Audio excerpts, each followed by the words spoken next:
ఆచి chicken masala post mortem చేసి నేను నా భార్య ఝాన్సీ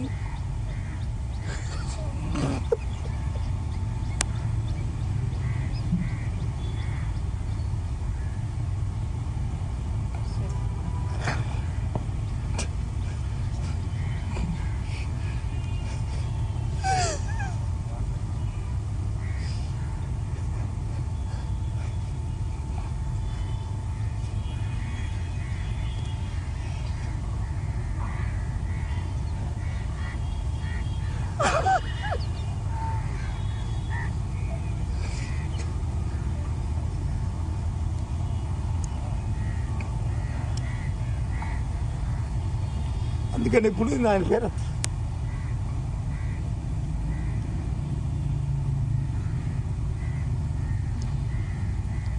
మా అనుబంధం మలాంటిది.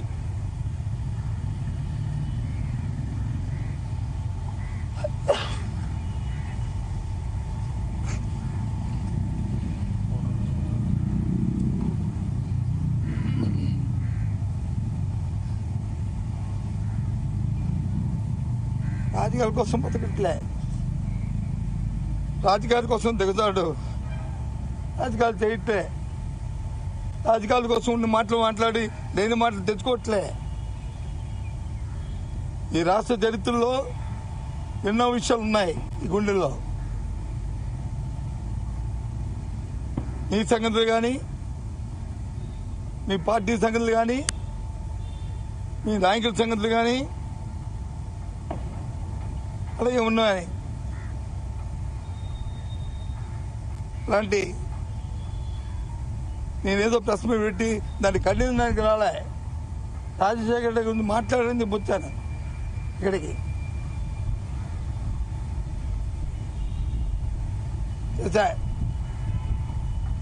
ఇలాంటి ఉచ్చ రాజకీయాల కోసం, పదవుల కోసం, వాటి కోసం ఈ రకమైన నీచమైన దిగజారుతానని అనుకోలే. చెయ్యి దమ్ముంటే ఈ రాష్ట్రంలో ప్రజలకు వచ్చి న్యాయం చేయి. నీకు ఇచ్చిన పదవులు నువ్వు న్యాయం చేయి. ఎంత పచ్చిగా నన్ను అబద్ధం ఆడుతున్నావు. మొదలుపెట్టి బోటుకి వెళ్ళినప్పుడు దానిలో ఎందుకు వచ్చి పోలీసులు వచ్చి పర్మిషన్ ఇచ్చారు, ఇప్పించారని చెప్తాం. ఎంత అబద్ధం అది రాజకీయాల్లో. ఇవే ఏమనుకుంటున్నావు? గౌరవాన్ని ఇచ్చి గౌరవాన్ని పుచ్చుకోవాల్సిన రాజకీయాల్లో మంచిది.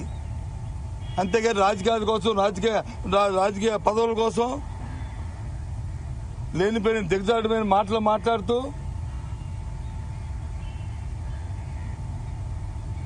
నాకేం పర్వాలే. జగన్మోహన్ రెడ్డి గారితో వచ్చి ఏదో అన్నాను ఆయన నాకేమి నష్టం కాదు. కానీ రాజశేఖర రెడ్డి గారితో అవసరాన్ని తీసుకొచ్చి నువ్వు పెట్టావు కాబట్టి ఇవాళ ఇది మాట్లాడుతున్నా. ఆ రోజు ఆయన పోతే నేను ఝాన్సీ వెళ్ళి ఆయన్ని జగన్మోహన్ రెడ్డి గారిని 2 చేతులు కుడిమొక్కలు ఎడమొక్కలు ఉండి తీసుకొచ్చి అక్కడ తీసుకొచ్చాం. కావలిస్తే చూసుకోండి క్లిప్పింగ్లు మీ దగ్గర. ఆయన ఊర్లో లేరా అప్పుడు? ఆయన మా ఇద్దరం తీసుకురాలేదా క్యాంప్ ఆఫీస్లో ఇంటి దగ్గర నుంచి అక్కడికి? ఇది వాస్తవం కాదా? ఏంటి మాటలు? రాజకీయాల కోసం ఏదో మాట్లాడు. మీకు మామగారిని ఇష్టం లేకపోతే ఇష్టం వచ్చని మాట్లాడు. లేదా అమరావతి నీకు ఇష్టమైతే మాట్లాడు. ఆవిడ అంది కదా, ఎవరు ఆవిడ రేణుకా చౌదరి, ఇది అమరావతి కాదు కమరావతి అంది కదా అను. చంద్రబాబు నాయుడు నీకు ఇష్టమైతే కమరావతిను, నీకు ఇష్టమైతే వచ్చిన నువ్వు తనంతానని బ్యాండ్ కొట్టుకో. ఆ కమరావతి కావాలి అక్కడంటే. అంతేగాని ఇదే దిగజారిపోయి ఈ మాటల చదివి రాజశేఖర రెడ్డి గురించి ఈ మాటల.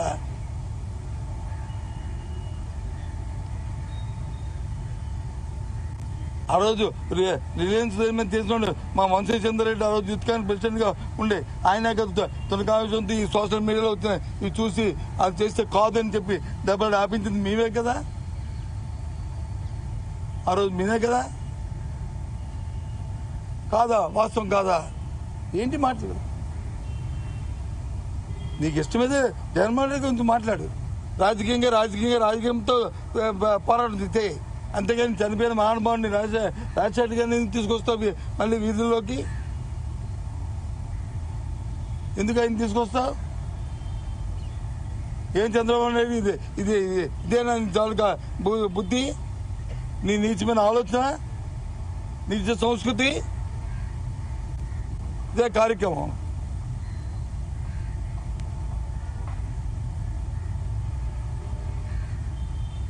రాష్ట్ర రాజకీయాలు ఎలా తయారయ్యామంటే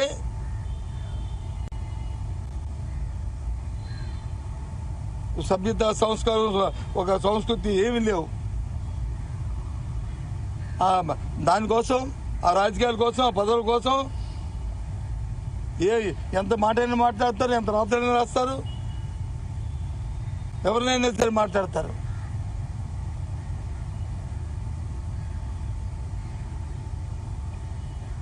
ఇప్పుడున్న నాయకుల చరిత్రలు తెలియమనుకుంటున్నాం ఎవరికైనా, మాకెవరికైనా. ఈరోజు రాజకీయాల్లో కూర్చోమనుకుంటున్నారా? మేనల్డ్ పుట్టుక మేనమామకు తెలుస్తుంది. అలాగే మా చరిత్రలు మీకు తెలుసు, మీ చరిత్రలు మాకు తెలుసు.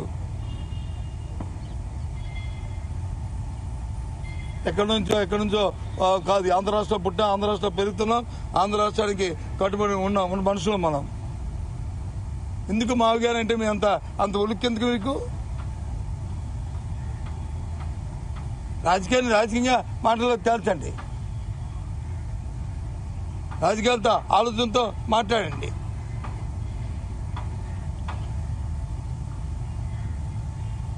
అమరావతితో మీరు చేస్తున్న దురాగతానికి,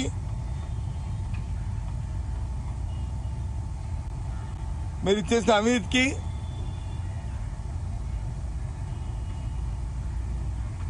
చేయబోతున్న అవినీతికి,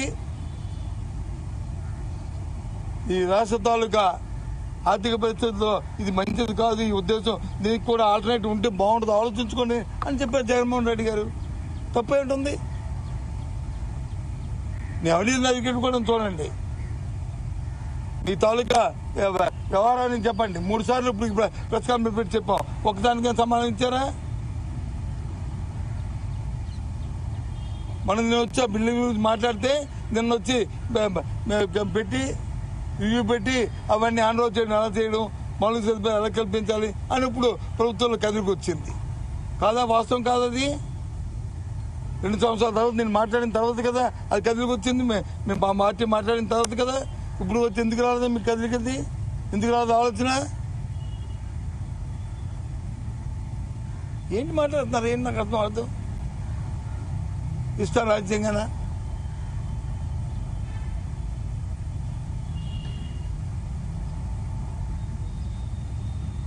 రాజకీయంగా మాట్లాడినప్పుడు రాజకీయంగా ఎదుర్కొని, రాజకీయం చేస్తూ ప్రజలను మెప్పించుకొని బాధ్యత గల నాయకులుగా, బాధ్యత గల రాజకీయ పార్టీగా ఉండాలి. అంతేగాని చౌకపర ఆరోపణతో, చేతకాని రాతలతో అసభ్యంగా మాట్లాడుకొని సభ్యత లేకుండా మళ్ళీ దాన్ని ఒత్తాసు పలుకుతూ దాన్ని పలుకుతూ మళ్ళీ టీవీలో వచ్చి రోజు గంటకి తిప్పుకుంటూ ఏంటిది? రాష్ట్ర ప్రజలు ఆలోచన చేయండి. ఈ రాష్ట్రంలో ఏ రకంగా రాజకీయాలు తయారు చేస్తుందో అధికారంలో ఉన్న పార్టీలు. అందుకే వాళ్ళ ప్రెస్ కాన్ఫరెన్స్ పెట్టవలసి వచ్చింది ఇంత అర్జెంట్గా. విషయాలు ప్రజలు తెలియాలనే. అది వాస్తవం కదా. నేను ప్రతి అంశంలోనూ నేను భాగస్వామి.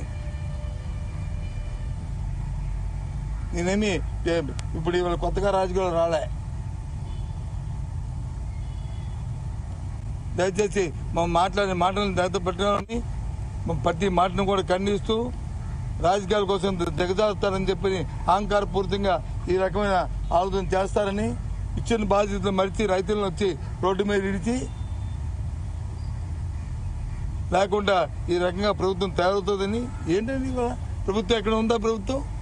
ఒక పక్క విద్యార్థులు పడితే ఇబ్బందులు పడుతున్నారు, ఒక పక్క వచ్చి పేదవాడు ఆరోగ్యం దొరక్క వాళ్ళు ఇబ్బందులు పడుతున్నారు. ఎంతసేపు పబ్లిసిటీ తప్ప అసలు లేదు, ఎంతసేపు అవినీతి తప్ప కార్యక్రమం లేదు.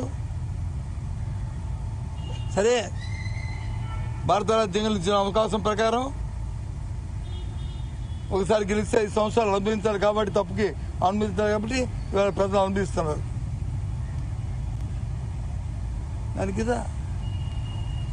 ఏవేనంటే 40 సంవత్సరాల ఇండస్ట్రీ అంటే ఇదే ఇండస్ట్రీ చంద్రబాబు నాయుడు, ఇదే నీ తాబేదారులు అచ్చెన్నాయుడు లాంటి వ్యక్తులు ఇలాంటివా ఇదా మీకు అనిపించలేదు సిగ్గని? నేను మొన్నటి రోజున వచ్చి చూస్తే ఆ పత్రిక ఆ మాటలు ఈ మాటలు ఏంటిది? ఎందుకు మీరు ఆ మావిగారంటే అంత ఉలిక్కి పడుతున్నారు? ఎందుకు మీకు అంత ఉలికిపాటు వచ్చింది?